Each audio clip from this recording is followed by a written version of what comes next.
أعوذ بالله من الشيطان الرجيم بسم الله الرحمن الرحيم Bismillahirrahmanirrahim. Assalamualaikum warahmatullahi wabarakatuh. Alhamdulillahi rabbil alamin. Wassalatu wassalamu ala rasulillahi nabiyyina wa sayyidina Muhammadin al-amin wa ala alihi wa sahbihi ajma'in wa ba'd. Saudara-saudariku, shaimin, as-shaimat dimanapun berada, alhamdulillah kita masih diberikan kesempatan, kemampuan, dan kekuatan untuk beraktivitas dan sampai pada detik yang sangat menentukan perjalanan di bulan Ramadan yang mulia ini hingga tiba di 10 hari terakhir di penghujung Ramadan. Semoga sampai detik ini seluruh rangkaian aktivitas kita dinilai sebagai ibadah yang diikhlaskan hanya kepada Allah Subhanahu wa taala. Semoga doa-doa kita diterima dan dijawab oleh Allah Subhanahu wa taala. Semoga dosa-dosa kita digugurkan dan diampuni oleh Allah Subhanahu wa taala, dan semoga seluruh ibadah yang kita tunaikan diterima dengan penerimaan terbaik oleh Allah Subhanahu wa taala. Teman-teman, di rangkaian 10 hari terakhir di bulan Ramadan ini, baik malam ataupun siangnya, disikapi oleh Nabi SAW dengan penuh kesungguhan, penuh keseriusan, sehingga Al-Imam Al-Bukhari misalnya mendokumentasikan kesungguhan keseriusan Nabi ini pada satu informasi yang tersambung melalui jalur Sayyidah Aisyah radhiyallahu ta'ala anha, ditempatkan oleh beliau dalam satu urutan hadisnya dalam kitab Jami beliau pada nomor hadis 2024, dan diungkap bahwa Sayyidah Aisyah radhiyallahu ta'ala anha mengatakan, atau kama qalat, idza dakhalatil ashru, jika 10 hari terakhir di bulan Ramadan itu telah tiba, syaddan nabiyyu sallallahu alaihi wasallam mi'zarahu, maka Nabi sallallahu alaihi wasallam mengencangkan sarungnya, mengencangkan pakaian beliau untuk menunjukkan kesungguhan, keseriusan dalam beribadah, menyingkap berbagai macam kebaikan yang bisa dikerjakan, dan menunda pergaulan-pergaulan biologis dengan istri-istri tercinta, dan mengkhususkan kegiatannya untuk bertakarrub kepada Allah Subhanahu wa taala. Ahya lailahu, beliau menghidupkan malamnya, dan aiqadha ahlahu, membangunkan keluarganya. Dalam konteks menghidupkan malam ini, ada sesuatu yang menarik kala Nabi Sallallahu Alaihi Wasallam banyak sekali memotivasi kita dalam rangkaian hadis yang beragam untuk menghidupkan malam-malam 10 terakhir Ramadan.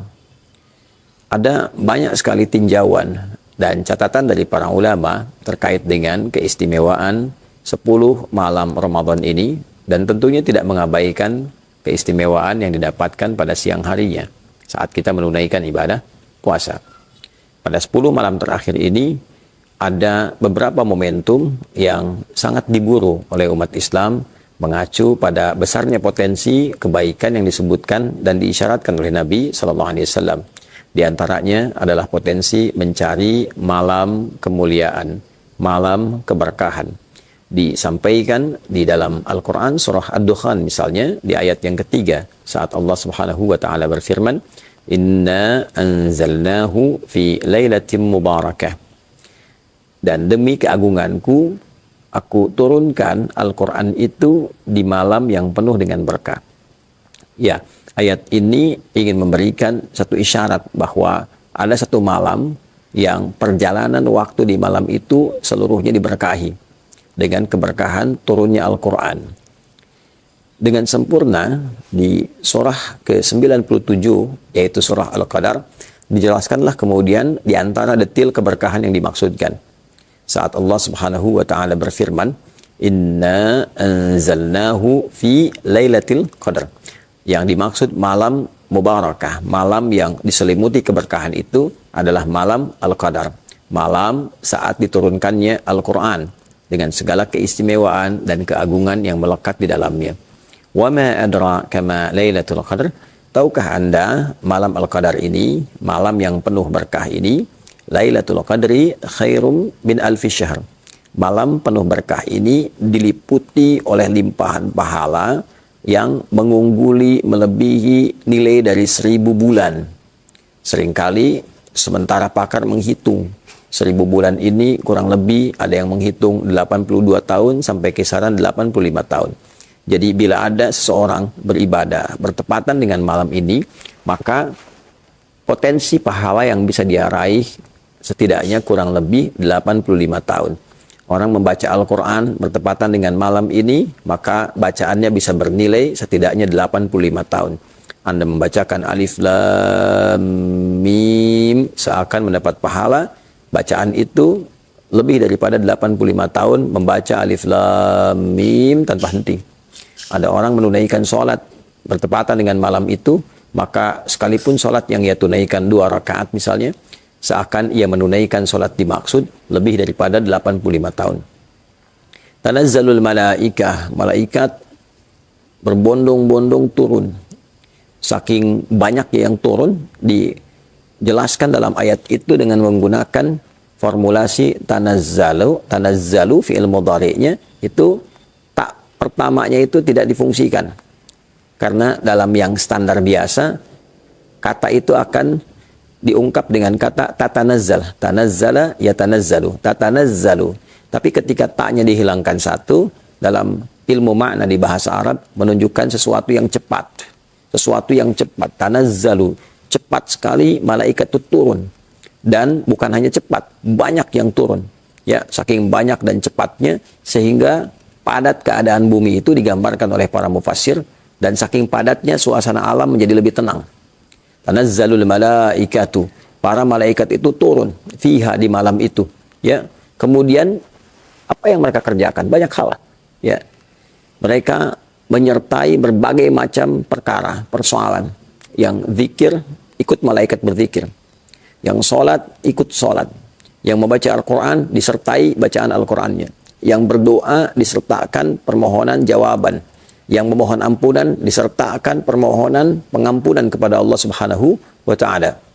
Bahkan malaikat Jibril pun menjadi pemimpin di kalangan malaikat yang turun ini. Tanazzalul malaikatu waruhu fiha. Roh yang dimaksud Ruhul Amin, yaitu malaikat Jibril alaihi salam. Malaikat Jibril turun, malaikat yang lain turun. Sayyidul malaikah, dan para malaikat turun menyemarakkan malam yang penuh dengan berkah ini. Apa yang diilustrasikan dalam Al-Quran untuk memberikan gambaran yang kuat kepada kita untuk memburu malam ini? Ya, di antaranya selain tanazzalul malaikatu waruhu fiha min kulli amr, dari semua urusan, ya, adalah salam. Ada kedamaian, ketentraman, ketenangan. Malam ini dihiasi secara alamiah karena tadi banyak malaikat yang turun, maka suasananya lebih tenang, lebih damai, lebih tentram. Auranya begitu baik. Orang-orang yang mendapatinya mendapatkan frekuensi serupa. Tenang ke dalam hati, tenang ke dalam jiwa. Dan ini berlangsung sampai menjelang fajar. Ya, hiya hatta matla'il fajr. Malam ini berlangsung sampai menjelang fajar. Tibanya waktu sahar. Sekitaran kurang lebih 30 sampai 45 menit sebelum masuknya waktu subuh, sebelum masuknya waktu fajar. Jadi, bila kita ingin gambarkan keistimewaan malam penuh berkah ini, bentuk keberkahannya ada ketenangan, ada kedamaian, ada penyertaan malaikat dari semua perkara dan urusan, ada pelipat gandaan pahala dari setiap amalan, ada dosa yang berpotensi diampuni, ada pahala yang mengalir begitu luas dan terbentang dengan durasi yang cukup panjang. Tentu ini sesuatu yang mewah, yang sangat dibutuhkan oleh siapapun, sehingga dengan itu Nabi memberikan motivasi, membangunkan keluarga, dan minta semua kita untuk mengoptimalkan potensi tenaga, pikiran, bahkan waktu kita untuk mencoba mendapati malam yang dimaksudkan, memburu malam keistimewaan. Bagaimana caranya? Ada banyak ragam yang disampaikan kepada kita, dari ragam mulai parsial, dalam arti menandai waktu-waktu tertentu. Pernah diisyaratkan malam ke-27, pernah diisyaratkan malam ke-23, pernah diisyaratkan malam ke-25, bahkan pernah diisyaratkan malam ke-29, sehingga ada kesimpulan awal yang menyampaikan untuk memburu malam-malam ganjil. Untuk itu seringkali didapatkan di kehidupan masyarakat di beberapa tempat. Kalau ganjil, ramai masjid malam-malamnya. Masjid-masjid besar, masjid biasa, ramai memburu malam ganjil, ingin mendapatkan malam Al-Qadar. Tapi yang penting dicatat adalah kekuasaan atau hak prerogatif untuk bisa menetapkan malam itu tentu kembali kepada Allah Subhanahu wa taala. Yang penting kita catat waktunya malam. Apakah datangnya ganjil, apakah datangnya genap, itu kembali kepada kebijakan yang diberikan oleh Allah Subhanahu wa taala. Untuk itu cara paling tepat dan cara paling efektif yang memberikan potensi lebih kita mendapatinya adalah menghidupkan setiap malamnya. Karena bahasa hadisnya pun yang tadi teriwayatkan telah kita sampaikan, ahya lailahu. Nabi menghidupkan setiap malamnya. Ya, malam di khususnya 10 malam terakhir itu. Jadi kalau kita hadir di setiap malamnya, baik itu genap ataupun ganjil, menunaikan amalan, insya Allah potensi mendapatkan malam Al-Qadar itu lebih besar dibandingkan dengan hanya memburu di satu waktu tertentu saja. Ini cara paling efektif, langkah paling strategis untuk mendapatkan apa yang dimaksudkan. Terlebih bila ada di antara kita yang bahkan sudah menghidupkan malam, alhamdulillah dari sejak malam pertama, malam kedua, sampai malam yang terakhir. Dan puncaknya saat kita takbiran tentu, dan itu sudah berakhir. Ya, bila seluruh malamnya kita isi dengan ibadah, maka potensi besar kita mendapatkan malam Al-Qadar yang dimaksudkan. Lebih dari itu, Sayyidah Aisyah radhiyallahu taala anha bertanya pada Rasulullah SAW, meminta petunjuk jika bertepatan dan merasakan frekuensi yang serupa dengan isyarat malam Al-Qadar, apa yang harus dilakukan? Nah, itulah yang insya Allah kita akan jawab di pertemuan berikut, sekaligus memberikan tanda keberhasilan bagi orang yang meraih malam Al-Qadar seperti yang telah diuraikan. Allahumma taqabbal minna innaka antas samiul alim wa tub alaina innaka antat tawwabur rahim.